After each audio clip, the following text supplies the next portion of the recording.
Hello and welcome to the Inspiring Life School podcast. This is your host, Vidakovic, and on this podcast, I'll be sharing with you the most valuable strategies to live your one wildly beautiful and most precious life. Because this is it, my friend. In case you haven't guessed, when it comes to life, there's no rewind or pause button that exists. They say that the way that you spend your days is the way that you spend your life. So my one and only goal here is to help you stop wasting your time, stop holding yourself back in life, stop experiencing non-stop negative mind chatter, stop just dreaming without doing, and start living life fearlessly instead, with more purpose, focus, and intention. I sincerely want you to live life in a way that when you come to the end of it, you know deep down in your heart that you 100% gave it your all, flaws and all. This podcast is not about doing life perfectly. Instead, it is about experiencing and living life with more clarity and courage and truly appreciating this precious adventure that we are so blessed to be on. So if you're with me here today, it's time to stop spinning in circles, get off the hamster wheel for good, put your hands back on the steering wheel of your life, and finally start living life in a way that you won't later regret. With that being said, let's dive on in. Hello, my friends. This is Vidakovic, and you are listening to the Inspiring Life School podcast. How are you going? I hope you are having a fabulous day. I'm coming to you today to share with you something that is really, really important when it comes to the achievement of your goals.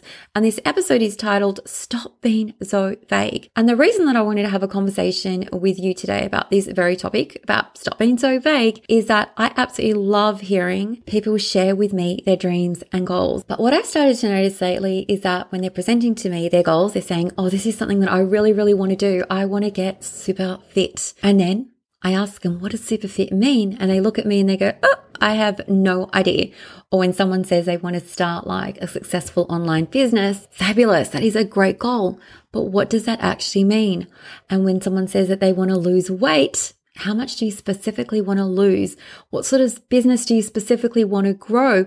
When it comes to your fitness, what does that actually mean? Do you want to get toned? Do you want to be able to run a marathon? Do you want to become a master yogi? Like, to have a goal is fantastic. And I do not want to discount anyone who is taking the first step to set a goal.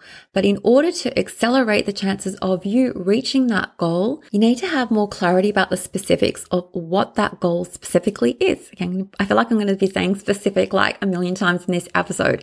So I'm going to share with you an example. So I live in Sydney, Australia. And let's just say that I say to you, well, I have a goal. Okay, I want to take a road trip up to Queensland. And that's okay. That's the goal. So I get into my car, I pack my bags, and I put Queensland into the GPS. Queensland is a massive state. What does that specifically mean when I say that I'm going to go to Queensland? Do I mean that I'm going to go up to Byron Bay? Or do I actually want to go to Brisbane? Now, the thing is, when it comes to your goals, I understand that you might not have actually taken the time yet to think about those specifics. But the cool thing is, now that I've pulled you up on it, you can begin to be less vague and more specific. So if I go back to this analogy of taking a road trip up to Queensland, having that vague goal is almost like walking into a travel agent and asking for a brochure on Queensland. Okay, you get this whole book. I haven't actually held a glossy brochure for a while, but I imagine that it is full of possibility. There's so many places that you can go to and visit, and all the things that you can do, and all the places that you can stay. Now, in order to take that trip successfully and to make it happen, you have to have a clear plan of what you actually want to do, what that plan actually means, and what does that plan look like, my friend. So whatever goal you have, all you have to do is answer the next question that I have. Tell me more about what you mean by that goal. What does that goal look like to you when you think about that vision you have in your head? What it would like to complete that goal, to have that successful business, to lose that weight, to get fit. Start to paint that picture in your head and begin to turn that blurry image into something that has a really clear focus. Because it's one thing for me to tell you, oh, guess what? I'm planning to go to Europe sometime in the future, versus in this particular year, I'm going to go to Croatia, back to my island home where my parents have a home, and I'm going to stay there for 3 months. Okay, that actually sounds amazing. I think I might set that as my goal, but you need to be very clear when it comes to what your goal means in order for it to come to fruition, because it is hard for you to take action when you don't know what your goal means. For me to say that I want to be super fit, okay, I love being fit, but that is probably the most vaguest thing that I could say when it comes to goals. Whereas if I say to you, I want to be able to run 5 kilometers, and for those of you who can run 5 kilometers, yeah, like that already is a hard goal for me. I am a walker. I can walk 10 kilometers with ease, but in terms of running, okay, that's not my strength. But see how that's specific. I want to be able to run 5 kilometers. That is a specific fitness goal. I want to be able to master 10 advanced yoga poses. That is a specific fitness goal. I want to be able to run a half marathon for those who are I would be really impressed by that. That is a specific goal. I want to be able to swim 2 kilometers. That is our specific goal. So get really, really specific when it comes to the goals you have, because then you will know what your next steps are. It is so easy to stay confused about our goals when we aren't really clear what our goals mean.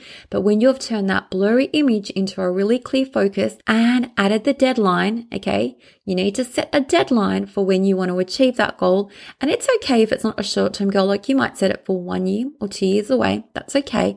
But just know in your head that it's when you set that deadline that makes that dream real. Okay. Otherwise, it's just a wish. What's the difference between a goal and a wish? It's having a plan to make it happen. And so the first step to making a plan to bring your goals to life is to turn your vague goals into specific ones. And I say this out of, the love of my heart. Like, I know that the chances of you succeeding in achieving your goals goes up. I'm going to come up with a random figure, 1,000% when you are clear on your goal. Because like I said before, when I use that analogy of you getting into the driver's seat, you don't know where to go unless you have that clear idea of what your destination looks like. Otherwise, you're just going to drive around in circles, or you probably won't even start the engine because you already know, well, hang on, I'm sitting in the car, my car's packed, but I haven't decided where I want to go. That is why I'm encouraging you to get really clear on the specifics. That magic word for today's episode is just being specific. Less vagueness, more specificity, and really, it's not that hard to do. It just takes time for you to sit down and think about that dream. Paint that picture in your head. Understand what it means to you, because when it's clear to you, your next steps will be clear to you too. When you aren't clear on your vision, your steps will not be clear either. Okay, there's a direct connection between the action steps that you know you need to take when the goal is very specific and clear to you versus vague steps, or no steps happen, or steps that take you around in circles happen because you just haven't taken time to clarify that goal. Okay, that's why it's so important to clarify the goal in advance and set a deadline, because that is when you can begin to take the action steps that actually are taking you in the right direction. Rather than, like I said, going around in circles or, taking 1 step forward, 2 steps back and going nowhere in the end. That ends today, the moment you have specific, clear goals. And so that is why I'm here encouraging you. Less vagueness, more specificity. That is what your work is to do, my friend, if you have any goal, big or small. And I just want to end this episode by sharing with you what my favorite tip is, my favorite hack when it comes to setting goals. I speak about the stretchy goals. Okay, you want to be setting goals that aren't too easy and aren't too hard. Okay, this is making me think of Goldilocks now. You want to get right in the middle. You want to have goals that are stretching you, stepping outside your comfort zone. But if you almost imagine like a rubber band or a piece of elastic, you don't want to stretch yourself too far that you break. So what you're looking for is a happy medium. Now, I've never actually set myself a running goal because I don't love running, but let's just use the example that I mentioned before. Let's just say that I did set myself a goal to run 5 kilometers. So how did I come to that number? Why is that number the one that comes to mind when I think if I ever do set a goal in terms of running, 5 kilometers is what it will be? It's because I already know that I can run 2 kilometers. Yes, I actually can. I think I tried it once. I can run 2 kilometers. So there'd be a little point in me setting that as my goal unless I wanted to improve my time and speed. So 2K is on the lower end for me. But let's just say, why would I not set a goal to run 10 kilometers? Okay, because the idea of it freaks me out so much that I just would want to abandon the goal to begin with. It's just way too much. It's the too much. It's the end of that rubber band where, yes, it's going to snap. So that's how I would settle on that 5K number. Okay, it's not easy. It's not too hard. It is stretchy, but it is also achievable. Your goals need to be inspiring to you, stretch you, but also need to be achievable. And then you add on that the deadline. And sometimes, if our goals are really big, we don't have to change the goal itself. And sometimes we just need to play with a deadline. Maybe it just is going to take you a little bit longer than you expected.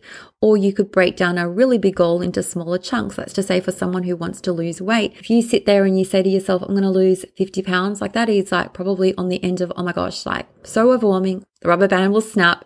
So set yourself a smaller goal. Let's just say 10 pounds at a time, and then set yourself another goal. Remember, like once you've achieved one goal, you can go back and achieve another one. Okay, we can set as many goals as we want to in our life. But the key takeaway that I want you to walk away with after listening to this episode is just make sure those goals are specific, because they accelerate greatly your chances for success. So as always, my friend, you know I love and appreciate you all. Take care, and I can't wait to catch you on the next one. Thank you so much for listening to the Inspiring Life School podcast. I really appreciate you allowing me to be a part of your life. If you'd love to stay in touch, please know that you can always find me on Instagram at Vidakovic, or you can visit my website, inspiringmumlife.com, where you can sign up and receive so many amazing freebies that I've created just for you to help you implement all my teachings into practice. There you'll also find all my online courses, resources and programs that I've created to help you up-level your life in seriously the simplest way possible, so that you can ultimately create for yourself a life that feels simpler, lighter, and allows you to show up in a way that you love as your best and most authentic version of yourself. Now remember, this podcast is all about not just dreaming but also doing, because to create true sustainable change in your life, you need to be willing to do things differently. And that's what I'm here to support you to do every single step along the way, so that you too can begin to live your one wild and precious life with less stress, less overwhelm, less drama, and instead with zero regrets. Finally, if this podcast resonates with you at all and you appreciate the content, I would absolutely love for you to show your support by leaving me a review on Apple Podcasts. I'm on a mission to help more people wake up to the preciousness of life and to help them live their days with more intention and purpose, and your review will help make this goal of mine possible. Well, once again, thank you so much. I have loved spending this time with you, and I look forward to connecting with you again. I am Vidakovic, and you have been listening to the Inspiring Life School podcast.